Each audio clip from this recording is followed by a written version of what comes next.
ಬಗ್ಗೆ ಹಲವಾರು ಬಾರಿ ನಾವು ಕೃಷ್ಣ ಬೈರೇಗೌಡರು ನಾವು ಮನೆಯಲ್ಲಿ ಕೊಟ್ಟಿದ್ವಿ. ಆ ಮನೆಯಲ್ಲಿ ಕೊಟ್ಟರು ಅದು ಸ್ಪಂದಿಸ್ತಾ ಇಲ್ಲ. ಇವತ್ತು ಬ್ಯಾಟರಾಯನಪುರ ವಿಧಾನಸಭಾ ಕ್ಷೇತ್ರ ನಿಮ್ಮದೇ ಕ್ಷೇತ್ರದಲ್ಲಿ ಆಗ್ತಿರುವಂಥ ಅನ್ಯಾಯಗಳ ಬಗ್ಗೆ ನೀವು ಗಮನ ಹರಿಸ್ತಾ ಇಲ್ಲ. ಇಡೀ ರಾಜ್ಯ ಎಲ್ಲ ಸುತ್ತಾ ಇರ್ತೀರ, ನಿಮ್ಮ ಒಂದು ಕಾನ್ಸ್ಟಿಟ್ಯೂನ್ಸಿಯಲ್ಲಿ ನೀವು ಕೆಲಸ ಮಾಡೋಕ್ಕಾಗ್ತಾ ಇಲ್ಲ. ಕೃಷ್ಣ ಬೈರೇಗೌಡರೇ, ಈ ಒಂದು ವಿಚಾರದಲ್ಲಿ ನಾನು ಹೇಳ್ತಾ ಇದ್ದೀನಿ. ಏನು ಈ ವಿಚಾರಗಳಿಗೆ ಹೇಳ್ತಾ ಇದ್ದೀನಿ ಅಂದರೆ ತಿಳ್ಕೊಳ್ರಿ, ಭಾಳ ಕಿವಿ ಕೊಟ್ಟು ಕೇಳ್ಕೊಳ್ರಿ ಈ ಒಂದು ವಿಚಾರನ.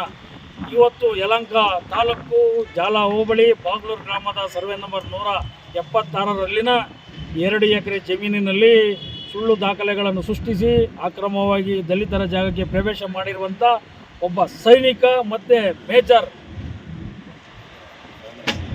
ರವೀಂದ್ರನರವರು ಮಾಡುತ್ತಿರುವಂಥ ಅಕ್ರಮ ಕೆಲಸಗಳ ಬಗ್ಗೆ ಈಗಾಗಲೇ ನೀವು ತಿಳ್ಕೊಂಡ್ರೆ ಮೈಯೆಲ್ಲ ಜುಮ್ ಅನಿಸ್ತದೆ ಬಂಧುಗಳೇ. ಒಬ್ಬ ಸೈನಿಕನಾಗಿ ಒಬ್ಬ ದಲಿತರ ಜಾಗದಲ್ಲಿ ಅಕ್ರಮ ಪ್ರವೇಶ ಮಾಡಿ ಅದರ ದಾಖಲಾತಿಗಳು ಸೃಷ್ಟಿ ಮಾಡೋದು ಅನ್ನೋದು ನಮಗೆ ಬೇಸರ ಆಗ್ತದೆ.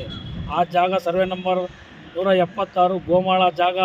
ಅದು ಗ್ರ್ಯಾಂಟು ಮುನಿನಾಗಪ್ಪ ಬಂದು ಮಲಸಂದ್ರ ಮುನಿಯಪ್ಪನವ್ರಿಗೆ 30 ಗುಂಟೆ ಗ್ರ್ಯಾಂಟ್ ಆಗ್ತದೆ. ಮತ್ತು ಫಾರಂ ನಂಬರ್ 50 ಆಗ್ತಾರಂಥ ವೆಂಕಟಣ್ಣಪ್ಪ ಮತ್ತು ಮುನಿಯಲ್ಲಪ್ಪನವ್ರಿಗೆ 1 ಎಕರೆ 20 ಗುಂಟೆ ಲ್ಯಾಂಡ್ ಗ್ರಾಂಟಿಂದ ನೀವು ಆಯ್ಕೆ ಮಾಡಿದ್ದೀರಾ. ಅವ್ರಿಗೆ ಸಾಗುವಳಿ ಚೀಟಿ ಮಂಜೂರು ಒಬ್ರಿಗೆ ಮಾಡಿದ್ದೀರಾ, ಒಬ್ರಿಗೆ ಮಾಡಿರಲ್ಲ.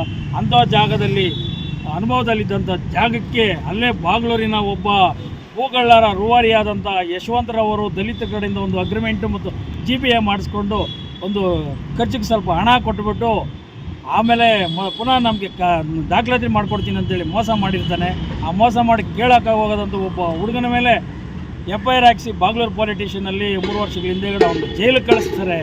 ನಂತರ ಹೋಗ್ಬಿಟ್ಟು ಈ ಒಂದು ಜಾಗದಲ್ಲಿ ಮತ್ತೊಬ್ಬ ಮುನಿನಾಗಪ್ಪನವರು ಮಕ್ಕಳು ಹೋಗಿ ಅವ್ರ ಜಾಗನ ಅವರು ಬಂದೋಬಸ್ತ್ ಮಾಡ್ಕೊತ ಇದ್ದರೆ ಅಲ್ಲಿ ಹೋಗ್ಬಿಟ್ಟು ನಮ್ಮ ರವೀಂದ್ರನವರು ಗಲಾಟೆ ಮಾಡಿಸಿ ಒಬ್ಬ ಮಧ್ಯ ಪ್ರವೇಶ ಮಾಡುವಂಥ ಆಂಜನಪ್ಪನವ್ರನ್ನ ನೀವು ಕಾಂಪೌಂಡ್ ಹಾಕ್ಸ್ಕೊಡಿ, ನಾನು ನೀವು ಅವ್ರಿಗೇನು ಬೇಕಾ ಸೆಟ್ಲ್ ಮಾಡ್ತೀನಿ ಅಂತ ಹೇಳ್ಬಿಟ್ಟು ಅವ್ರ ಮೇಲೆ ನಾನು ಹೋಗ್ಬಿಟ್ಟು ನೀವು ಕ್ರಿಮಿನಲ್ ಕೇಸ್ ಹಾಕ್ಬಿಟ್ಟು ನಿಮ್ಮನ್ನು ಒಳಗಡೆ ಹಾಕ್ಸ್ತೀನಿ, ನಿಮ್ಮನ್ನು ಬಿಡಲ್ಲ, ನಿಮ್ಮನ್ನು ಜೈಲಿಗೆ ಹಾಕ್ಸ್ಕೊಂಡು ಬಿಡಲ್ಲ ಅಂತಂತೇಳಿ ಬೆದರಿಕೆ ಆಗ್ತಾ ಇದ್ದೀರಲ್ಲ ರವೀಂದ್ರನವರೇ, ನಿಮ್ಗೆ ನಾಚಿಕೆ ಮಾನ ಮರ್ಯಾದಿಲ್ವ?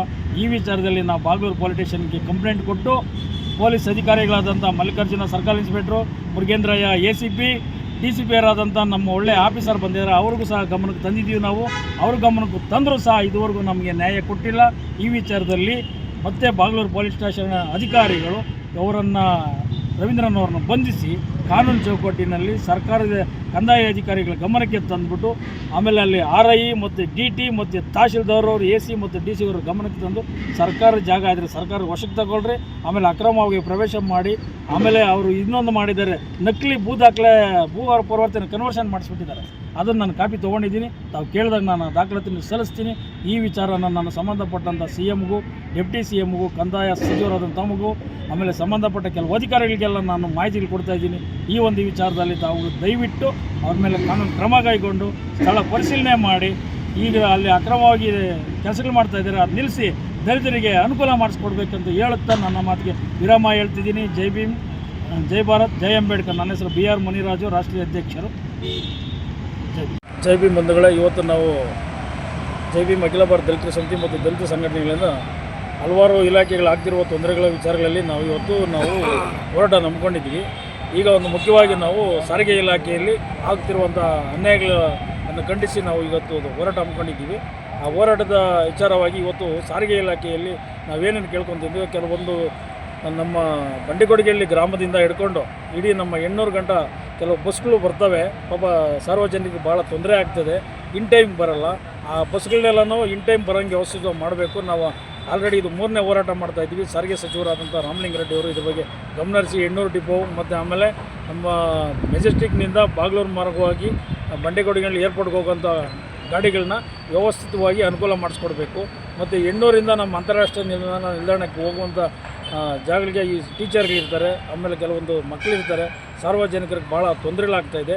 ಆ ಒಂದು ವಿಚಾರದಲ್ಲಿ ಗಮನ ಹರಿಸಿ ಈ ಹೋರಾಟದ ವ್ಯವಸ್ಥಿತಿಗಳಲ್ಲಿ ನಾವು ಮನವಿ ಕೊಡ್ತಾಯಿದ್ದೀವಿ. ಮನೆಗೆ ಸ್ಪಂದಿಸಿ ಸಾರಿಗೆ ಸಚಿವರು ಇದಕ್ಕೆ ಕ್ರಮ ಕೈಗೊಳ್ಳಬೇಕಂತೇಳಿ ನಾನು ಈ ಮೂಲಕ ತಮಗೆ ಮನವಿಯನ್ನು ಸಲ್ಲಿಸಿ ಹೇಳ್ತಾಯಿದ್ದೀನಿ. ಜೈ ಭೀಮ್, ಜೈ ಭಾರತ್. ನನ್ನ ಹೆಸರು BR ಮುನಿರಾಜು, ರಾಷ್ಟ್ರೀಯ ಅಧ್ಯಕ್ಷರು. Okay, thank you.